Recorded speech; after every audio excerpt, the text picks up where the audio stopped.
Hello, welcome to Water Sign Philippines. So ako po si Madam P at ito yung reading natin for Water Sign. For those of you na gustong magpabook ng personal reading, Madam P. Madam space P, tapos lagyan mo pa ng space sa dulo para mas madali mo siyang ma-search sa Facebook. Ayan, dyan ka pwede mag-inquire ng personal reading. Unipre, yan yung aming TikTok shop. Yan, Unicorn Princess Tarot. Please do check it out. So let's start. What do we have here for the sign off? Water sign, Cancer, Scorpio, Pisces. Let's start your reading. Main energy, water sign. You do have the Ten of Cups, the Four of Wands, Cancer, Scorpio, Pisces, Aries, Leo, Sagittarius. Ayan. Wait lang, ayusin natin. Okay. Main energy mo, I feel like you are becoming this person na nagiging mas stable financially at saka sa family. I really do like na the energy of your family na parang unti-unti ring nagiging mas maayos, nagiging mas successful ang bawat isa sa inyo. And the Six of Swords, unti-unti kayo nakakaalis sa life or sa situation wherein hindi maganda for everyone, like magulo. But anyway, with the Page of Cups, yan, Cancer, Scorpio, Pisces, a lot of growth. Ayan, can you see this?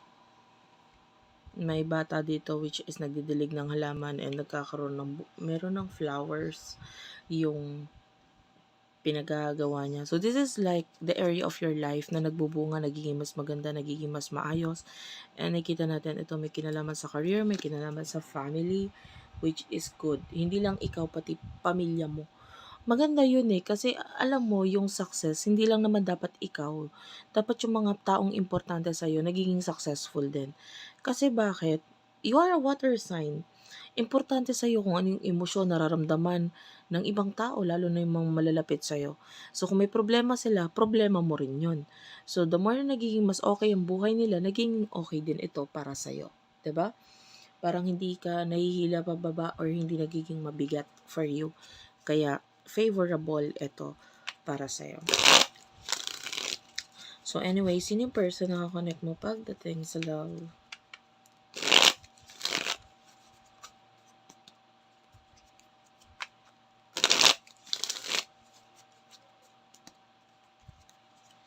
For water sign,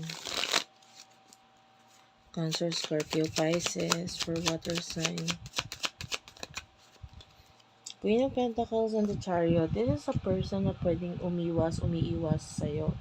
And with the Queen of Pentacles, this could be someone na parang, maybe may business or someone na financially stable, okay naman siya. The Ace of Cups, ang weird lang nitong person to kasi umiiwas siya pero Ace of Cups, a lot of love ang naramdaman natin dito sa person na to with the King of Pentacles energy. Masyado lang kasi siyang nag-iisip ng usaping material ngayon, and with the Hanged Man, I feel like this person is still waiting.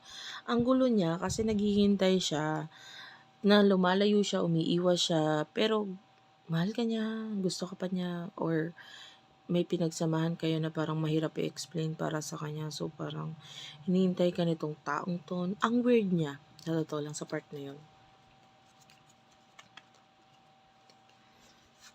Tell me more. For water sign, please.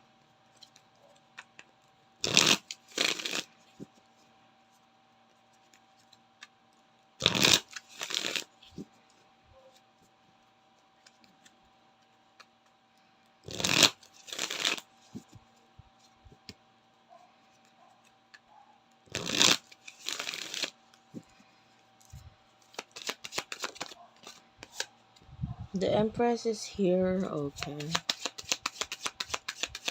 Gusto ko to. This is showing a self-love. You're loving yourself. Wala ka nang pakialam dito sa person na to. Mas focus ka sa sarili mo. The Five of Wands.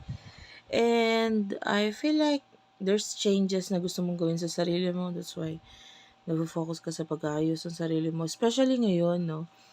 Na, New Year's season. There's New Year's resolution. ano yung gusto mong i-manifest or gawin, mangyari sa'yo ngayong 2026. But anyway, I told you this is timeless reading. Kahit anong year or anong mga months mo ito pinapanood, maybe this is just the right time para mapanood mo itong video. Pero yun nga, yung iba sa inyo, this is your New Year's resolution. Kaya ito yung nagiging dahilan para ikaw ay mas mag-focus muna sa sarili mo ngayon, sa mga changes sa sarili mo ngayon. Yung iba sa inyo may galit in the past or may inis ka in the past kung bakit ganito siya, ganyan. Ang weirdo niya na parang kahit ikaw hindi mo rin siya maintindihan, ba't siya lumalayo, umiiwas, alam mo naman yung emotions niya for you. So, ang hirap niyang intindihin. Ano yung emotions niya for you? Tell me about the emotions ng taong to sa'yo. Tell me more. For water sign, please. Cancer, Scorpio, Pisces. Ace of Wands, there's a lot of passion. Aries, Leo, Sagittarius, energy, Taurus, Virgo, Capricorn, Three of Pentacles. Sa'yo. At saka nakikita ka niya as someone who is stable, established. You are someone na parang kayang-kaya mo yung sarili mo. And you are someone na parang hindi ko kaya. Parang ganun. Especially if you are the feminine energy or feminine dito sa connection. Yan, babae, malalaki, LGBTQIA+. Parang nasanay na siya yung nag-handle sa relasyon, siya yung nag-handle pagdating sa, parang siya yung nasusunod, tapos biglang out of nowhere ikaw parang kang lion, parang ikaw yung nasusunod, kayang-kaya mo yung sarili mo. So parang, eto person na to, nakikita niya yung mga qualities mo na kinakatakutan niya. Kaya the Ace of Wands, gusto ka niya, mahal ka niya, there's a lot of passion mula dito sa person na to, pero natatakot siya. You see, with the Fool. And, natatakot siyang mahusgahan or maging parang tanga sa connection na ito or sa relasyon ninyo. But I see that this person really loves you. Mahal ka talaga niya.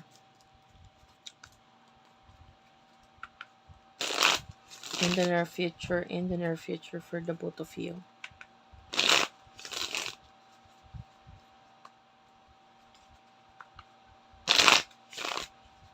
In the near future.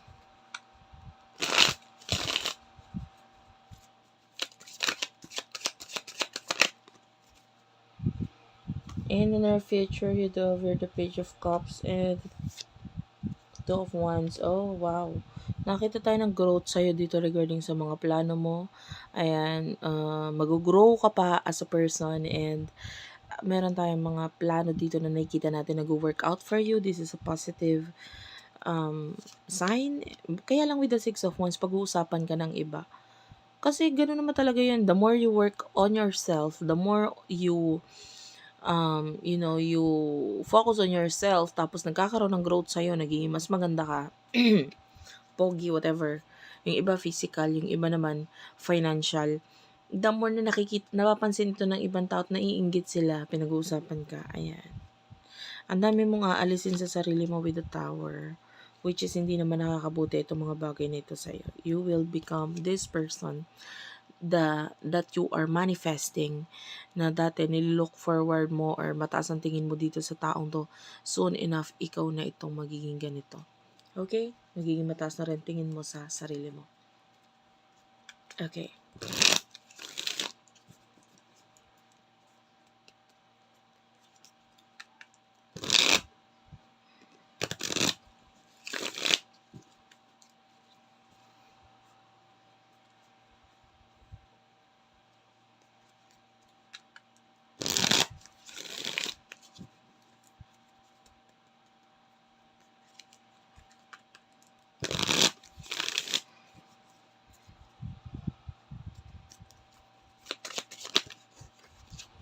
Para sa person na kakonect mo, medyo nagiging magulo yung buhay niya with the Ten of Wands. I mean, andun pa rin yung pagkagusto or pagmamahal sa inyo itong person na to. And the more na nagiging mag-ayos ang buhay mo, napapag-iwanan siya. So, with the Two of Pentacles, ganun pa rin yung person na to. Unfortunately, nagiging wishy-washy siya. With the Nine of Wands, ang daming mga challenges sa buhay niya, which is, umalis siya sa'yo or hindi naging okay yung connection ninyo ang ang point is, dapat ikaw na sana yung makakapag-ayos sa buhay niya. Pero hindi niya ginawa, or may mga ginawa siyang aksyon na hindi naging okay lalo para sa kanya. Parang andiyan ka na nga to help this person, eh. 'Di ba? The Queen of Swords, I can see cutting off na ginagawa nitong person na to sa'yo. But the more na kina-cut off ka niya, the more na nawawala yung bagay na makakapagpasaya sa kanya, which is ikaw. And yeah, ano yun, may problem siya, or may mali sa kanya na parang kailangan niyang i-figure out kung paano niya maayos yung sarili niya mismo. Okay? So, thank you for watching. I love you all, and bye-bye.